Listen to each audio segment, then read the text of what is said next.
Over the last 6 months, I've seen a lot of clickbaity videos that are all about why I ditched the Apple Watch and switched to Garmin. Well, this is not one of those videos, because after 3 years of wearing an Apple Watch, I have spent the last 6 months wearing nothing but Garmin watches. It started with this, the Approach S70, the golf watch that was essentially my gateway drug into Garmin watches. And then it moved on to the Epix Pro Gen 2 51mm. So this thing's a beast. I wore this for about 2 months. And now, for the last 6 weeks, I've currently been using the original Epix Gen 2. So in today's video, my goal is to help you decide which watch is right for you. These are all high-end Garmin watches. If you're trying to decide between a dedicated golf watch like the S70 or spending a little bit more and getting the Epix, which is still a very capable golf watch, or if you should spend a little bit more than that and get the ultimate top-of-the-line Epix Pro Gen 2. I have now worn all of these watches extensively. I've got a lot of thoughts on their pros and cons, and so that's what we're going to cover today. So if you've been in the market for a Garmin smartwatch, a Garmin fitness watch, a Garmin golf watch, and you've been comparing it between these models and or the Apple Watch, I think this video is going to be exactly what you were looking for. Let's not waste any time. Let's do this thing. So first, let's talk real quick about why I made the switch to Garmin from Apple. Honestly, I did it very reluctantly. I love my Apple Watch. It is the best smartwatch on the planet. I miss a lot of the integrations with the iPhone that the Apple Watch has. But when it comes to health and fitness, the Garmin wins hands down. Its activity tracking, its sleep tracking, and how easy it makes it to get a ton of information about your body is just really unparalleled.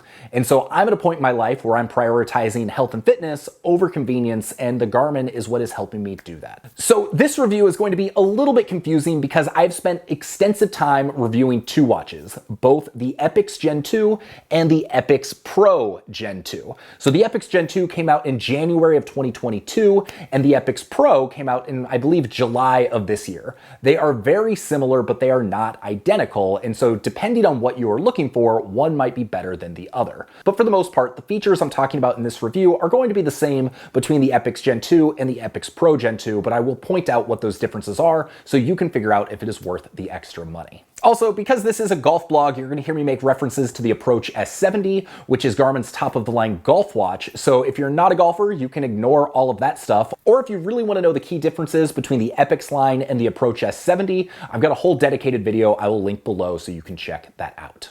So first off, let's talk screen quality. First off, part of the reason I had never made a switch to a Garmin watch before is I just don't like those transflective screens that they use on most of their watches. I get it. If you're an endurance athlete, if you're doing a lot of stuff outdoors in bright sunlight, that might be better. But this new AMOLED screen that they use on the S70 and the Epix line, it looks fantastic. And that's what's finally brought me around to being like, okay, Garmin is a worthy competitor. And that's what kind of got me excited. And then as I dug into all the features, that's when I actually got to the point where I made the switch. If you're wondering how it compares to an Apple Watch, honestly, it's not quite as good. Like the Apple Watch screens are just unreal. It's basically like having a phone, but it is pretty close. The thing that has surprised me about wearing all of these watches, however, is that there are slight differences in the screen. So I started with the Approach S70 and was wowed by the screen. I then moved to the 51mm Epix Pro Gen 2. Also wowed by the screen. Looks great. Then I moved to the original Epix Gen 2, and honestly, I found myself a little bit disappointed in that screen. So I started digging into the information, trying to figure out if the screens are in fact different. Well, turns out they are. So if you're looking at pixel density, on the S70, it is 454 pixels by 454 pixels. But on the original Epix, it's only 416 by 416. So when you compare that to the S70, it is not quite as dense pixel-wise and thus is not going to look quite as good. Now, to be honest, they're minor differences, and the only time I notice the fact the screen isn't quite at the same level is when the screen dims. So if I have the watch in always on mode, it dims and I kind of see it when it's dim. That's when I can start to make out some of the pixels and everything doesn't look quite as clear. As soon as I tap it, it turns on, then everything looks great again. But when it's in that dimmed mode, it doesn't look quite as good as the S70. Also, something I feel like I need to point out is the 47mm Epix Pro also is 416 by 416. So I would imagine the smaller Pro model is going to look the same as the Epix, which is thus not quite as good as the S70, but still phenomenal, still very good when compared to all of the other Garmin screens. When it comes to wearability, the 47mm one feels like the sweet spot. I wore the 51mm Epix Pro for a couple months, and honestly, you get used to it. Like, when I first put it on, I was like, this is huge, I'll never wear it, and then I wore it every single day for 2 months. You kind of forget about it. But then when I put on the 47mm one, I was like, oh yeah, this is a better size. This feels good. This fits. If you're someone with really small wrists or a smaller profile, you may want to consider going for the Epix Pro 42mm or the S70 42mm. When it comes to the original Epix, it only comes in one size, and that's 47mm. So that kind of middle of the road, which for a lot of people I think is going to be the right size. And I still think that the S70 at $699, that might be the best fit for the most people. Even if you're not necessarily someone who golfs a ton, it's got a lot of those health tracking and a lot of those fitness features that are gonna help on a day-to-day basis. The Epix line is when you're really starting to get into like athlete level things, especially when it comes to running and cycling. The amount of tracking you can do and the amount of data you can get is pretty impressive. And if you get one of the Sapphire models of the Epix or the Epix Pro, it has maps built in, and I found this to be useful under more occasions than I would expect. A great example was a couple months ago, I went on a hike with my family. We had a 2-year-old with us. So we hiked to a waterfall, and I was thinking we were just gonna have to backtrack the way we came. But no, I went into my watch, which I was tracking the hike, and I could see all the trails and see, oh no, if we continue along this trail, there's gonna be a cutback where we're going to be able to loop back up to the parking area and get to our car. Sure enough, that's exactly what happened. So instead of having to backtrack and do the same thing we already did, we were able to make a nice loop out of it, and the watch tracked all of that and allowed me to have useful information that I honestly wasn't expecting it to have. And that's one area where, for me, doing a lot of hikes and doing a lot of stuff outdoors, spending the extra money on the Epix is worth it over the S70. Let's talk about some of my favorite features of the Epix. These are some of the reasons why I have made the switch and continue to make the switch from Apple, because these are things I use on a regular basis and really enjoy. So one of the things a lot of Garmin watches have is body battery. It's a number between 5 and 100 that takes into account your recovery, your activity levels, your sleep, your heart rate variability, all sorts of things to essentially give you a number about how much energy you have, how ready are you to tackle the day and take on tasks. And so if I wake up and I see my body battery is at 25, it's like, okay, might be a little bit of a rough day. I need to take it a little bit easier. If I see that it's at 100, it's like, great, I can go hard. Let's go. My body's ready for this. And just having a little bit of a better idea of how my body is reacting to what I've been doing that week, I found to be really useful. On top of that, there's also a stress number. So from 1 to 100, it will track how stressed you're feeling. And I've been surprised with this, where even having, say, 1 alcoholic drink, I'll start to see that stress number spike. So it can sense things that are going on in my body that I might not necessarily even feel, but you can see it physiologically happening as I do things like drink, or as I'm not getting enough sleep, or as I'm feeling stressed about work and running around. And so starting to see those numbers, and it's been interesting to go back and look at the history of it, and it's like, oh yeah, that day I was stressed. That day I was busy. That day, all I did was sit on the couch. So if nothing else, it's been a nice reminder to just kind of say, hey, let's take a second, let's chill, let's bring those stress levels back down, and then we can move forward. Training readiness and training status are 2 other things that I have found to be very useful with this watch. So training status is basically saying, how is your fitness going? Is it productive? Are you maintaining your current fitness level? Are you declining? Are you in recovery? Is your body strained? It will tell you all of that based off all of the information the watch is collecting. And you'll find that feature in the S70 as well as the Epix line. But the Epix watches take it a step further with training readiness. And so what that's gonna do is it's gonna give you a number between 1 and 100 about how ready you are to take on a physical activity. So if it's at 100, it's like, great, you are ready to go out, set a PR, have an epic workout. If it's at 5, then you should probably not work out at all. You should probably chill. So really, it's just giving you that much more information so you can assess how are you going to show up that day? How are you going to show up in your workouts, in your activities? Should you peel it back or should you go hard? So the more that I've worn these Epix watches, I'm starting to find that the watch knows me better than I know me. And if it says I'm ready to go PR, then cool. I know I can go out pretty hard and have a good workout. If I try and go hard and I'm at a 10 on my training readiness, it's gonna suck. And the watch has been a pretty good representation of that. So that's a feature that I've found myself leaning on more than I might have of expect it to. And where Garmin really takes leaps and bounds over Apple is how all of this information is displayed. You can go to the Garmin My Connect app and you can get charts, you can get data, you can get numbers about all your runs, about all your workouts. It's amazing how much data it gives you. So if you're a data nerd, if you're someone that likes to like geek out and dig into all of the stuff and try and optimize everything about your activity levels, then the Garmin's going to allow you to do that in a way that Apple doesn't. One thing I also really like is you can edit your workouts in the app. So when I was using my Apple Watch, I wanted to be able to go into the activity app and change the title of workouts or add notes so that when I'm comparing previous workouts to new ones, that I kind of knew where things were at, but it doesn't allow you to do that. Garmin, you can do all of that. I can go in and change the headline instead of trail run to, Wildwood Trail PR. So then when I'm getting ready to want to go do another PR, I can go look at my previous record and easily find it. To take things a step further, I can then take that workout and I can race directly against that workout. And this is a feature that Apple's rolled out over the last year, but it works really, really well with the Garmin. And so as I'm running, it can tell me if I'm ahead of pace, if I'm behind pace. It's kind of like if you're playing Mario Kart in a time trial and you're racing against the ghost. You can do that on your runs, except you're racing against you. And even if you don't want to compete against a specific activity in the past, there is all sorts of ways you can customize what your run is, what your workout is, and the watch is essentially going to give you whatever information you want around pacing, around elevation, around course, whatever it is there for you in so much detail that I can't imagine going for runs and using it without having it now.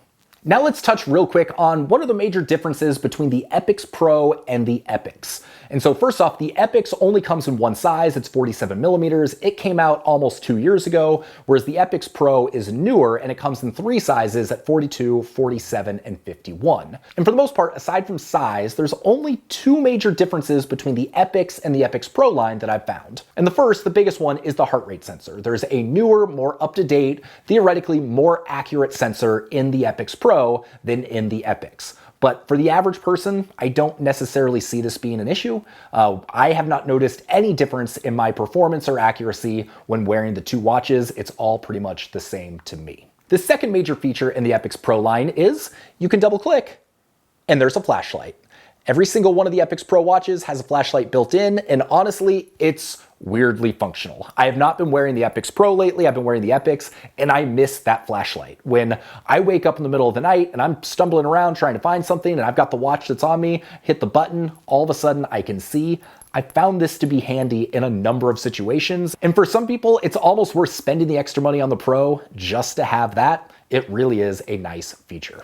And I guess one other difference that's going to be minor for some people, but ended up being a pretty major difference for me, is I'm not a huge fan of the watch faces on most Garmin watches. But there's one that I found that I really liked, and I had that on the S70. When I got the Epix Pro, I got that same watch face, and I customized it to look almost the same.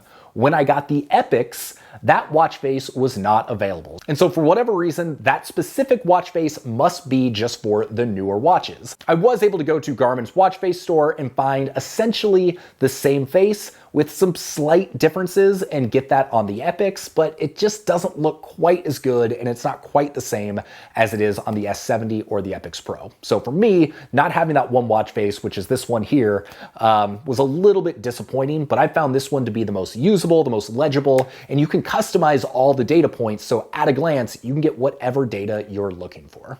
Okay, now I'm just gonna throw out a few other notable things or comments about the Garmin watches that I feel like are useful to know. So the first thing is that they have hotkeys. So I didn't learn about this until months after wearing it, and it has changed my life. One of the most frustrating things I've found about this watch, for instance, is how difficult it is to get to a stopwatch or a timer. And previously you had to like double click, then scroll, then select clocks, then select stopwatch, then set, like, it was a pain. Well, I realize you can set hotkeys. So I can basically set it so I double click any button and it will do essentially whatever I want it to do, including open a stopwatch. So now you can double click this button, stopwatch opens, away you go. So you have the ability to set like 7 or 8 hotkeys or something that use different button combinations to essentially very easily allow you to access whatever function you're looking for. And once you start using your watch and you figure out what you're trying to use most, the hotkeys are absolutely something you should customize because it's going to make your life a lot easier. So Garmin's got Garmin IQ, which is essentially their version of the App Store. It's good, not great. It's not as good as the Apple App Store by any means, but it allows me to say download the Spotify app so I can download playlists and listen to music on my run without having my phone nearby, which is essentially one of the most important things a smartwatch can do for me these days. There's also a bunch of watch faces you can use, but again, I've not been crazy about any of the Garmin watch faces I've seen, so would like to see some improvements there. But there was also, say, a sauna tracking app, which I found to be super useful. So I sit in the sauna 3 or 4 times a week, and so I go in and I set that, and I can track my heating, I can track when I'm cooling off, and then it registers as a cardio activity and is tracking that as kind of a workout. So I found that to be pretty useful for my purposes. So one thing worth noting is if you're thinking about the S70, the golf watch, is it only has 3 buttons on the right-hand side. Most of the other Garmin watches will have 3 buttons on the left and 2 on the side, so they'll have 5 buttons instead of 3. So because the S70 was the first watch that I used, I got used to that setup, and I got used to doing things more with the touchscreen. Once I started using the Epix, I was like, okay, 5 buttons feels like a lot, but once you get used to it, I vastly prefer the fact that there are 5 buttons. It allows you to have physical buttons for scrolling up and down, which I've just found personally to like that tactile feel, as opposed to having to swipe and do everything on the touchscreen. All that to say, if you prefer the touchscreen, you can still do everything on the touchscreen with the Epix line, you just also have the option of those physical keys, and those physical buttons also work well for hotkeys. So if you do nothing else with them but customize them to what you want them to do, it's nice to have for that reason. And once again, I know this is a golf channel, so let's touch base real quick on the golf features of the Epix, but keep in mind, I have an entire dedicated video to that, so you can go click that below. But the long and the short of it is, the Epix is 90% as good of a golf watch as the S70. The few things that are a little bit of a drawback is it doesn't have quite as accurate plays-like distances, so if you're someone that likes slope-adjusted distances that also takes into account altitude and wind, then the S70 is going to be better. The user interface from a golf perspective is better on the S70. All the graphics are better, the interface is a little bit better, it just feels like a dedicated golf watch as opposed to a fitness watch that has golf features.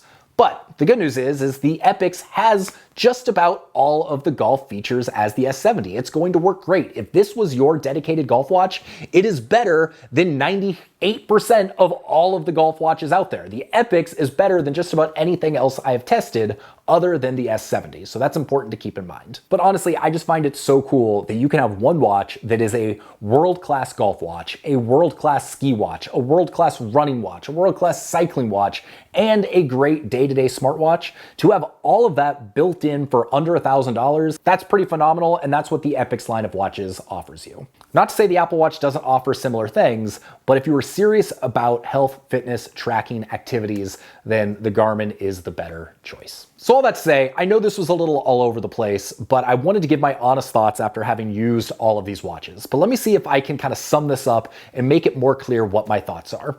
So on Amazon right now, you can get an Epix Gen 2, so the one that came out last year. You can get it for $599 refurbished. You can get it new for $799, which is $100 more than the S70. I think it is worth that extra $100 or save a little money, get it refurbished over the S70 if you're not playing that much golf. Like if you're only playing golf once a week or less and you're using this as a day-to-day fitness watch and sleep tracking and all of that stuff, then I think it is worth getting the Epix. If all you care about is a golf watch and that's what you're going to use this for, get the S70 and never look back. It's fantastic. And if you're someone who's planning to use this for everything all the time, you're planning to wear this day in and day out, you're planning to use this for your workouts, for your fitness, for your activity, for your golf, for your sleep tracking, then I think it's worth spending a little bit more money and getting the Epix Pro just to make sure you have got the latest and greatest. You've got the updated heart rate sensor, you've got the flashlight, and it's essentially just kind of future-proofing yourself a little bit since this is the newest Garmin Epix line to come out. So yes, none of these watches are cheap, but I have been continually impressed by how well they work, so much so that I did what I thought was the impossible,